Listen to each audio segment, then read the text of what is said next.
Hi, welcome to another typology interview. We have Stephanie. How's it going, Stephanie? Good, how are you? Good. Nice to have you. So I don't really know your type, but I know you have something maybe SI, from what I've gathered so far, something like this, or no? You're on the right track, yeah. On the right track? Okay. Okay. Interesting. Well, when did you get started in typology? I would say about 2014, a personal trainer I was working with at the time invited me to her house, and her husband was kind of talking about the introvert extrovert spectrum, and it kind of made me curious. So ever since then, I started diving into it little by little. Yeah. So like, where did you start diving in? Myers Myers-Briggs. You took the test officially, or an online test, or? It was a test that I paid for. Like I took the Oh well. human metrics test, and then I took like a professional test that I paid for. Um, and then finding OP currently, like this year. Right. I didn't really get into Enneagram, but more so just Myers-Briggs. Right. Did you read or online, or how did you do the Myers-Briggs studying? I read a lot online. Like there's endless Yeah. information. I feel like you can kind of dive into online. Um, Uh-huh. and then more so recently OP. Up until then, it was more so Myers-Briggs. So I would say your lead sleep play last. Is that correct? Um, Or play third? that's yeah. I question that though, just Okay. because I do consume a lot in my free time, even though it's stuff that I like. Right. Uh-huh. But you are lead sleep. That's what Yes, your type is. Okay. So your main function, you do seem like an observer though. Are you an observer or a decider? decider. Decider. Okay. So yeah, because I didn't hear any talk about people at all really. Do Oh, I you, got that all out in my videos. okay. All right. Okay. I didn't see those. Okay. So you are a decider. So then it would be FISI. Yeah. Okay. Interesting. So is your FI is masculine or feminine? That's Feminine. another. Yeah. That's yeah. That's another thing we questioned. Shan said she was like 60% sure about the decider being masculine. Uh-huh. But I know there's a difference to me on how I approach the tribe versus how I talk about them versus to them. Right. So that's where like my questioning comes in. But I kind of see like she was like unsure. It's just she put me as double masculine because she was 10% more than that. And Yeah. Yeah, that makes sense. Yeah. Because like I didn't get a very pushy vibe. I get a more like laid back, go with the flow sort of thing from you. But yeah, maybe on the spectrum, it's less masculine than it could be. We'll see. yeah, with me it tends to be like when I'm at my breaking point and my anger is fueling me, then I basically confront if I'm really like upset. But Uh huh. I'm not very reactive. So that's like masculine feeling then. Like, do that uncontrollable laughter? Do you do the very feminine crying sort of thing, I guess I can laugh easy, but crying, like, or anger is no. more? Yeah. Yeah, yeah. I noticed that I don't cry easy, but I tend to like if I'm upset about something, it goes straight to like being angry, like Right. crossing a Okay. boundary or violating. Hmm. Sometimes frustration, but more so like, yeah, anger. Right. Yeah. Sorry, I just have to, Yeah. the sun's like in my eye. Can you see me okay now? Yeah. Yeah. We're good. So yeah, Okay. that sounds like feminine feelings wherever your feelings are. Sorry, masculine feelings. My bad. Masculine feelings wherever your feelings are. And so, like, do you see does FI work for you? Like, is that something that you think is true? Towards the end, I would say like the last week I started seeing it because I think when I was trying to type myself, I was very close, but I thought I saw TI in myself, to be honest. Oh, okay. Interesting. Um, are you aware of what you value? What's like the hierarchy of what's values? Are you aware of what's better, what's worse in your own personal life, or your likes, your dislikes? Yeah, see, it's weird because with like the typing for the FI, like I don't have many favorites. So like if somebody Right. says, "What's your favorite band?" Like I don't have a favorite, and some of those aren't like Yeah. socially norm, but like I consider my values like is something I'm very aware of. Yeah. Aware of them. Yes. Like, what's your main values? Like, tell me a little bit about your values. Well, I could share a few. Okay. Yeah. Um, a lot of them I feel like stem from like when I'm in relationships. Okay. However, like when it comes to people and the decider stuff, like I feel like everyone should be treated with respect, not like necessarily earn respect. And sometimes that causes friction between how I view certain people if they're very like rude and aggressive and don't Uh-huh. think before they speak. Like Uh-huh. I value emotional intelligence and like thinking before speaking. Uh-huh. So Yeah, that when doesn't it really, comes, yeah, that doesn't really bode well for FI there. That sounds like it could even be FE. Um, although I've seen FI with that. the thing is like when somebody reacts a certain way, I don't like how I feel about it. And it's hard for me to deal with my feelings in response to them. And that's Mhm. why it's like I end up in a struggle of sometimes trying to avoid. I have very clear boundaries, let's just say, um, and I'm good at distancing myself like around people and things that don't suit my FI. Like I'm okay with that because I'm not trying to gain like friendships, but I just would rather be respected than like. Okay. Yeah, that doesn't really even, that's not FE either. Okay, we can keep asking. What about what about things that are important to you? Are there um, people in your life that are important to you? Are there issues that are important? Do you have any, I don't know, do you have anything that you want to sort of fight for to change or something like that? I think that goes more along the lines with what I was just speaking about. About the Like, respect. Yeah. yeah, and like the emotional intelligence thing, because like when they asked that question about challenges in the world, looking at it from like a global aspect, I did say that there's a lot. Well, I live in Chicago and the crime rate's really high, and Yeah. I can't see how that would happen if people weren't mentally healthy. And I value emotional intelligence and learning how to respond to stressors in life because not everyone grows up like learning how to do that. Right. And I think it would be important for that to be like in the school system Hmm. because I gave an example. It's like I was taught math. I hate math. I don't use it at all. You know what I Hmm. mean? Like I don't use it in my day-to-day life. But what's greater? What's greater is like the baggage people carry around and sometimes dealing with life yourself. Yeah. That's an interesting point about values. Like, what's greater? What's more important, math or being respectful to other people and things like that? Yeah. Yeah, like the inevitable things. Like everyone's gonna encounter issues and problems. Yeah. Like it's life. You get a flat tire and someone who has anger issues is gonna, you know what I mean? Like, are they gonna explode or are they gonna deal with it appropriately over a flat tire? Like, it's Right. minute issues that come down to those things that are just, it seems like petty. What would happen to you with a flat tire? Would you be able to deal with it, or would you also get lose it, sort of thing?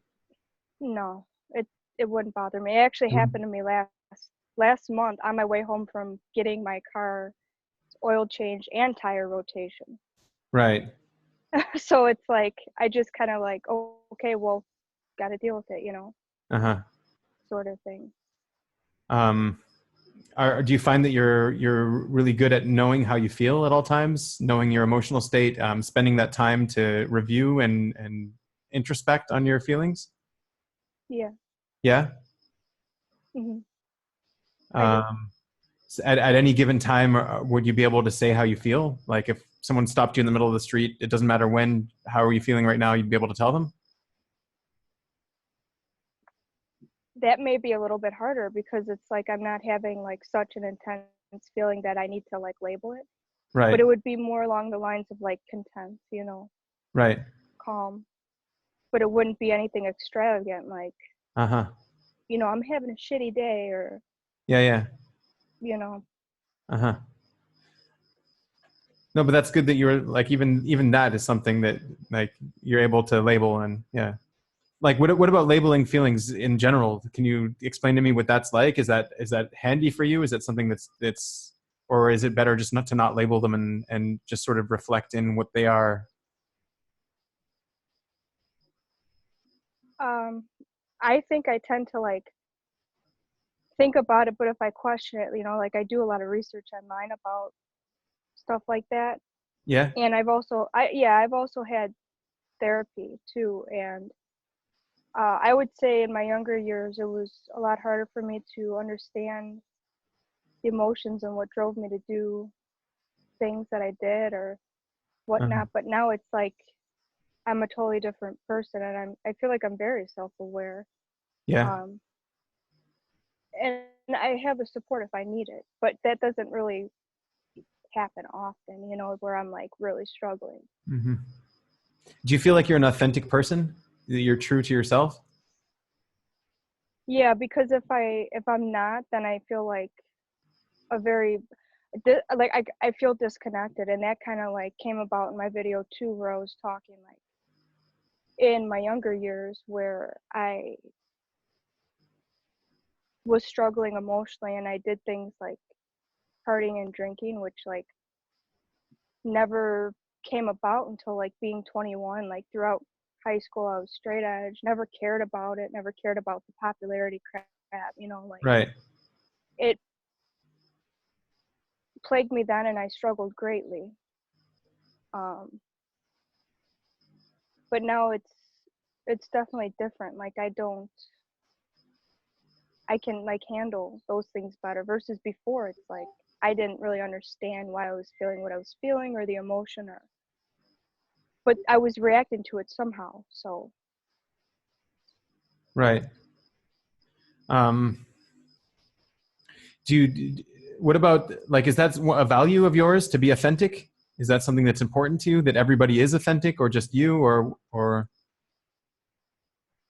I mean, everyone's like responsible for themselves, I feel like, and if yeah. someone's authentic, they like fit in with like my values and don't cross boundaries, like I consider them like part of my tribe. But Uh-huh. if they're a person that's not authentic, it's like, well, that's on them. Like you just see them for what they are, and it is what it is. I don't have to like them. I don't have to talk to them. It's just Right. Do you they're find that kind of you often separate judge people based on authenticity?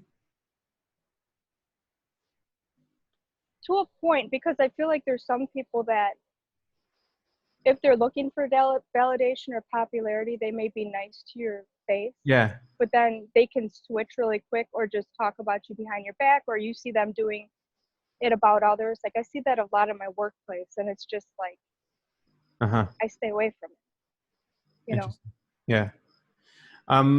What about your SI? Are you aware of it? Are you aware Yeah. of yeah? Uh, Is what does it feel like to have sensory as an introverted function? Like, is it something more personal, your sensory experiences? Is it something more universal for you? I think both, because if I'm encountering a problem that reminds me of a past situation Uh-huh. and I'm relating it to that problem, then it gets me in trouble. But where I feel it's a strength, like as a savior, like if I'm at work, uh, say like I'm picking a case for the next day and there's a lot of disposables, like it's time and efficiency. And if I can remember exactly where that's at, it's more like visually. I see it in my head, I go and get it, pick, pick, pick, like Right. I don't have to stop and like look down the rows. It's more so like I could be downstairs and someone could ask me a question, where's this supply at? And I'll be like row 21, as soon as you walk in, top shelf to your left, like. Right. Yeah, that sounds really masculine too. Yeah. Do you find that you have a really good memory overall, that you're able to remember details from your life in the past? Yeah, it's kind of like in some areas not so much, but others, like when I was younger, for instance, I was like in first or second surgery, and I remember coming home and my dad picking me up, and I remember I think I was wearing like a Sylvester shirt, and The when I got sound's home not from coming in surgery, so good.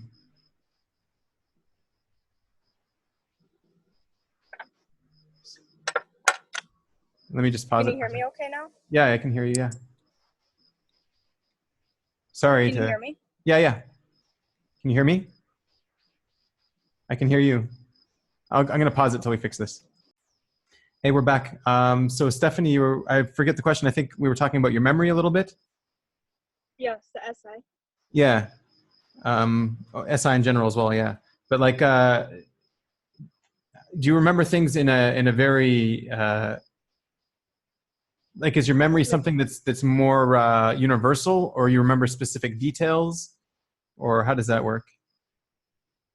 I think it is both. Like Yeah. before the video cut off, I was kind of explaining about like a time when I had surgery when I was a kid. It was like I think I was in first grade. Like I remember coming home and what I was wearing and like being in pre-op, like them getting the IV started, like waking up and being the only one not crying in the recovery room, and doctors asking me questions and I was responding. Like I was young at the time. I think first grade. Uh-huh. And you were like, it was just after an operation or something? Yeah, I remember before and after. Before and after. Yeah, And you were put to sleep even? yeah. Oh, wow. Okay. I woke up in the recovery room and they were like holding stuff over me and asking me questions, and I was like, "That's a stethoscope. That's a tongue depressor." Right. I was the only one not crying in the recovery room, so they gave me like a set of stickers. Uh-huh. It's really hard for me to see your NE because you are so controlled. Does your NE, are you aware of your NE? Does it show you possibilities? Does it maybe make you afraid sometimes, or Yeah, the unknown. the Like, unknown? yeah, because if I'm trying to figure out a problem, I think I go straight to the SI and I forget really to look at the NE. And when I do, it's like it causes anxiety because I don't know like what the exact answer to that is. Uh-huh. And it's more so if it's something important like a value of mine versus if it's not a value of mine, it's a little bit easier to kind of maneuver. But if it's a value of mine, like I get anxious about it, I guess. Are you aware about of a lot of possibilities, or and then you just sort of maybe focus in on a negative one, or do you try to stay on the positive ones, or? Yeah, I try to. It's just hard because the SI wants to be like this happened before. Okay. So you get Like, stuck on what happened before, it'll keep happening again? like your answer is because this happened before. Like,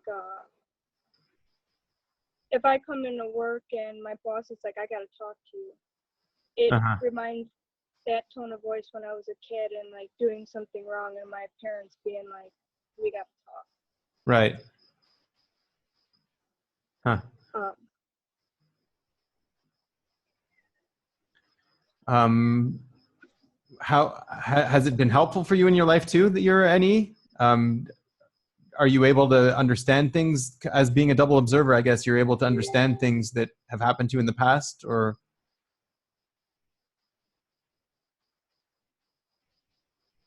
Yeah, I mean, I believe that came We're, yeah, we're getting a bad connection. for myself because somebody could give me the possibilities. Can you hear me now? Yeah, I can hear you. It's just sort of freezing up. It says you have a bad connection. Are you on Wi-Fi?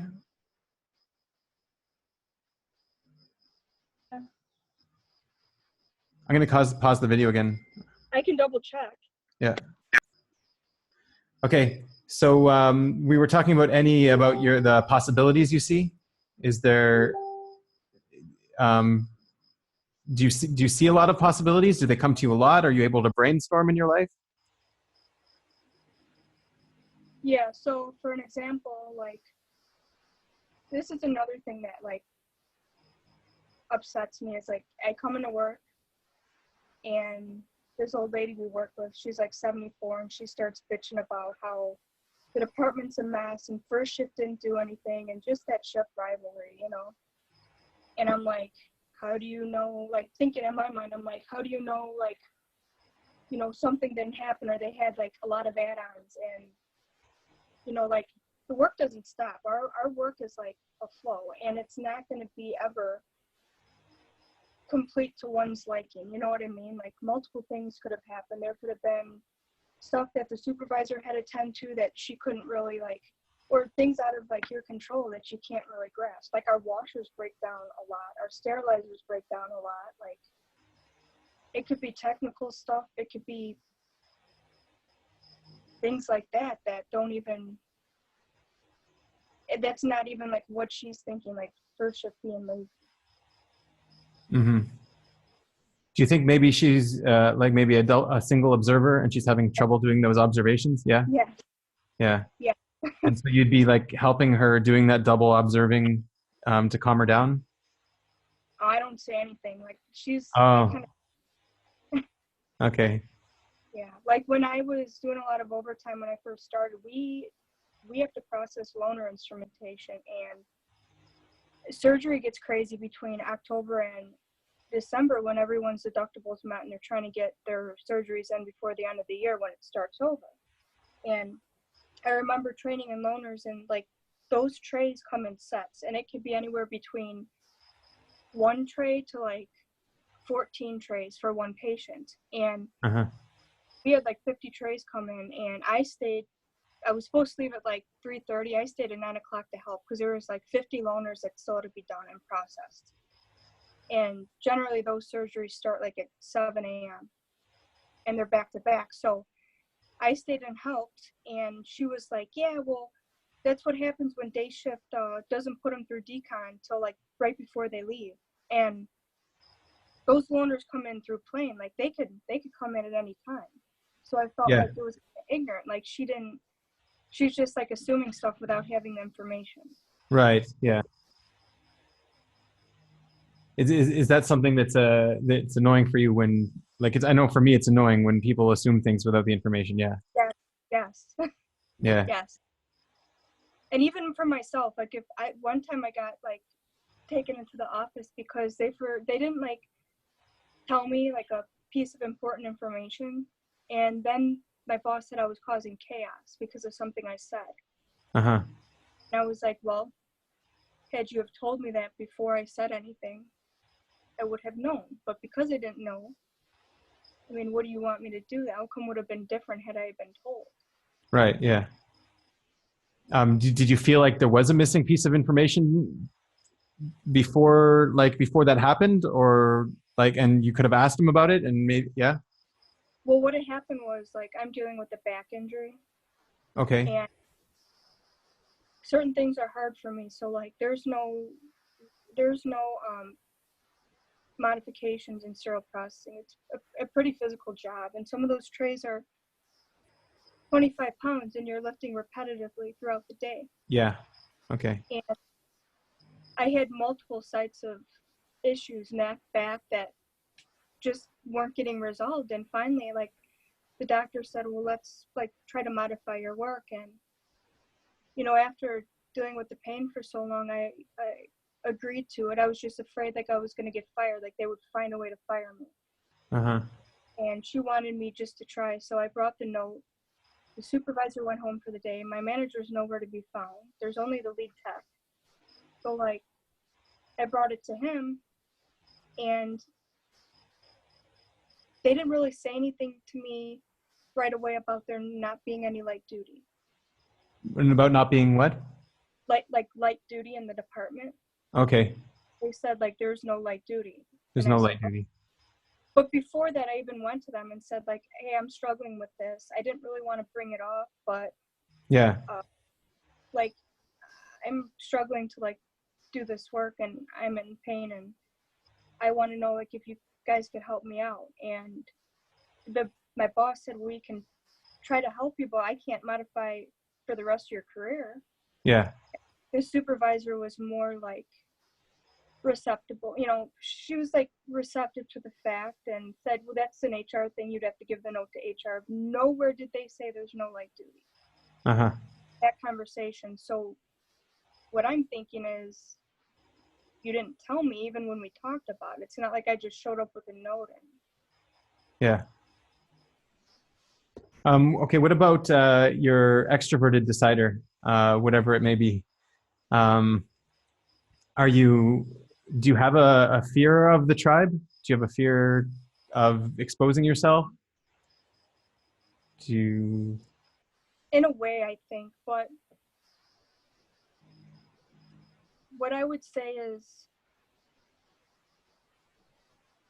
if I state a value of mine that's maybe uncomfortable for me to talk about, it puts me in a very vulnerable spot.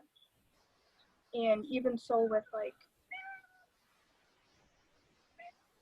just other things I know that maybe like people don't see as the norm or whatever. I mean, I try to push out of that zone, but at the same time, like, how can I describe it? I feel like if a value of mine is crossed, yeah, I can use that decider a little bit easier to manage people, but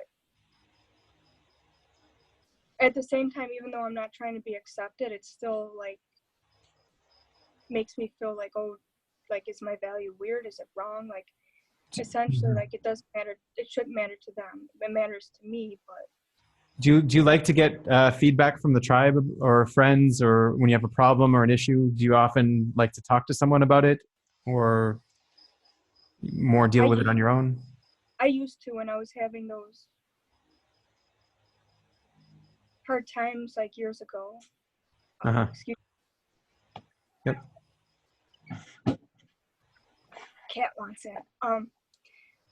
Yeah, like when I was younger and like dealing with the emotion thing, like wasn't really self-aware and was doing the crazy things like the drinking and like I don't know if it was running from my feelings, not knowing how to deal with them, but I would go to people, yeah, and ask for advice, but at the same time, like they may tell me something or like advice, and if it didn't sit right with me, like I wasn't gonna do it, and it was really hard. It was like a battle between what I felt strongly about and what they were saying. It was like Uh-huh.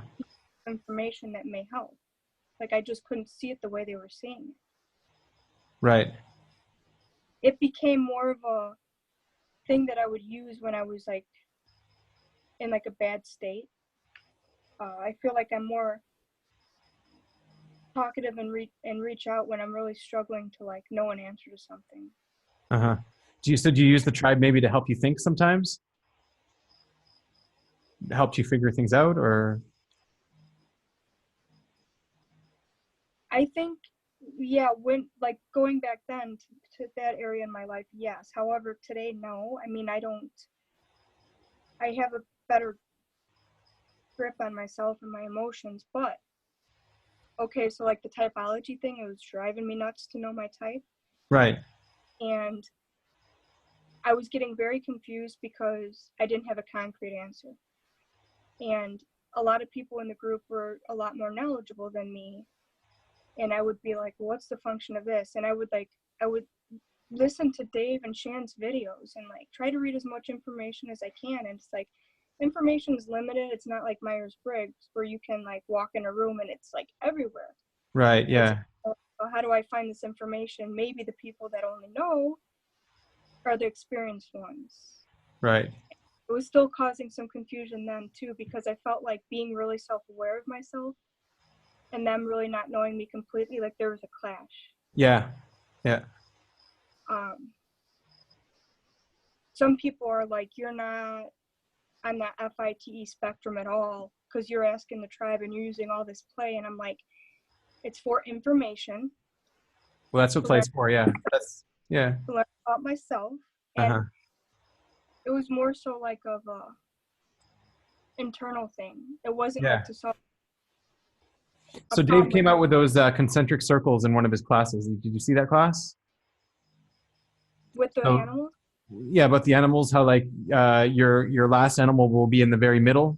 Like after you've done this and then this and then this, finally you'll do your animal on that subject. Like, and so you might have a really, really good play when you need to use it, but Yeah. like only for specific targeted things and not a general play at all times sort of thing. Yeah, and that's the thing, like, I was getting confused with the consume, because I feel like I could be at home, like, on my off days, and I'll dive into YouTube, like, and watch things that I like to watch, or, like, Right. just questions I have. I do a lot of research, you know, to learn. I like learning, but somehow it's still my last animal. I mean, Uh-huh. So I would put your animals, I don't know what they type to you, but like personally from what I'm interacting now, I'd put your animals maybe sleep, blast, consume, something like that, or sleep, consume, blast, one of those. Yeah. Because your blast is pretty good. And your energy levels are kind of on not on the extroverted side, they're more on the mope side. yeah, Yeah. thing is with my energy levels, they're very touch and go. So, like, for example, when I'm at home before work, I'm very solitary, like in my own solitude. Once I get to work, I'm very, very productive and efficient.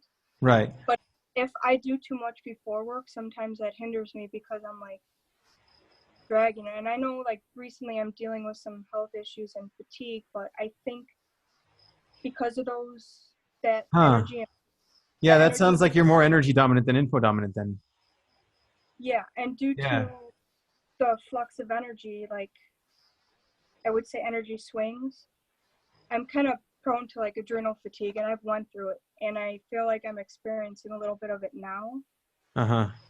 And So that would be it's sleep, blast, play. yeah, Uh-huh. that they type me as, and I thought I was play last, but I mean, it's okay with the play thing too. Like, I don't look to go out and do things with people, Yeah. and But like sometimes right it's now, this is play. Like we're able to do, and you're responsive. Like you're more in play than you are in blast now. yeah, I feel like I can do that, but sometimes, like, it's limited, or like Yeah. I don't go and look for it. If I'm invited to do it, it's like, okay. But even then, sometimes it's still hard. Like, I struggle with, like, dating's really hard. I'm not going to lie. Like, I'd rather be at home, like, consuming Yeah. than, dating. And it feels like, I made a comment to Dave and Shan about this. Like, if I don't really know the person and I don't have feelings for them or don't know how I feel, it's really hard for me to put my energy there and Right. form, which is like so opposite of what it's supposed to be, but it's Uh-huh. like, I noticed the past few years I've really struggled with it. Do you feel like maybe like you want to sort of start off slow and then put more and more energy as things progress, like that sort of thing? Yeah, I feel like I Yeah. definitely more if there's feelings involved, but if I don't know how I feel for the person, it's just kind of like, it's a weird disconnected feeling. Yeah. Once I get to know them, and I feel like almost needing to be comfortable and friends first, like, kind of drops the pressure, and me, Right. you know, allows me to observe better than me like trying to fit something in a box and like worry about, are they, Yeah. this is like an interview and like they're trying to show off their best self. Like, just be yourself. Yeah. Um, do you see your NE as being feminine? Like, is that something that's evident to you at the moment, or? Well, probably because I'm not really aware of it as much as I am my SI. I feel like Yeah. it, with any, sometimes the people have to give me the possibilities, and it is for me to produce on my own. Even though I can produce them, I feel like, Oh, you don't feel uh, responsible to produce the possibilities. I feel like it's not inside me, but if somebody gives me the information, then I'm challenging myself to look for it in the outside world. Like, if somebody Uh-huh. says, this person may not be avoiding you, but it could be this. And then, like, I keep that in the back of my mind. And then, like, later on, somebody says, I'm sorry, I'm really sick, or I'm dealing with this. It's like, it's okay. Like, you know, and then I keep a mental note, and it forms like the SI of next time when I have the same thoughts that Uh-huh. create Okay, yeah. So Myers. it could be what happened last time. Like you keep the possibility of your SIs as more your possibilities. What's been happening in the past. I try to make it more concrete and flexible Uh-huh. because building on the SI, but more in any way, like grabbing from the any and saying, okay, you can make it an SI answer, but you have to look at these possibilities first to know what you're dealing with next time. Because if I'm Right. having an about something and I don't know, go out with a bunch of people and I feel like I'm not fitting in the conversation and I'm thinking they don't want me in the conversation, it could be because they think I'm not interested. Oh, okay. So it's like next time I'll know to think about that possibility, then just assume like, Oh, okay. They think you're not interested, not because they think you're weird or other things like they're not interested in you or yeah. It's that yeah, what you're projecting. Huh. yeah. Interesting. And that's had it been brought up to me because I don't really see how I am in the outside with being so internal. Right. Sometimes that's my blind spot. Like feedback helps in that matter. Hmm. One last question I want to talk about maybe SF. Do you see there's this SF? I don't know. People describe it sometimes as popularity, materialism. Is it something else with you? How do you think that works? That's a hard one because do you have a guess on my type or do you want me to tell you? Well, we got it already, right? FISI, Yeah, it's so they double masculine, and then sleep, blast, play. yeah, they type me as INFP jumper and Yeah. blast. So with my TE being double activated, how it's Uh-huh. hard that's how it's hard to see the SF because I don't I don't look for popularity. Yeah. I don't really Yeah, I got that. Yeah. Authenticity more. Yeah. But yeah. And Shan did say I seem more of like an ISTJ, which I did test in Myers-Briggs, and I see. it's because that double activation is On the S and the T. Uh-huh. yeah. Interesting. Okay, cool. Thank you very much, Stephanie. Just something you want to promote, a final thought maybe to tell people about your type or I would just say if you're looking to get hyped by Dave and Shan, just and you want results, like you have to give out the vibe as who you are and show your true self because then it leads to mistyping and confusion. And um, for people who are into self-growth, I think it could really help a lot. yeah. If you've come to like a plateau and you're looking for more, but that's Mhm. what I personally have, seen it as and can gain from it. And respect everybody, right? Yeah, don't be rude. Right. Okay. Cool. Thanks a lot. Have a good one.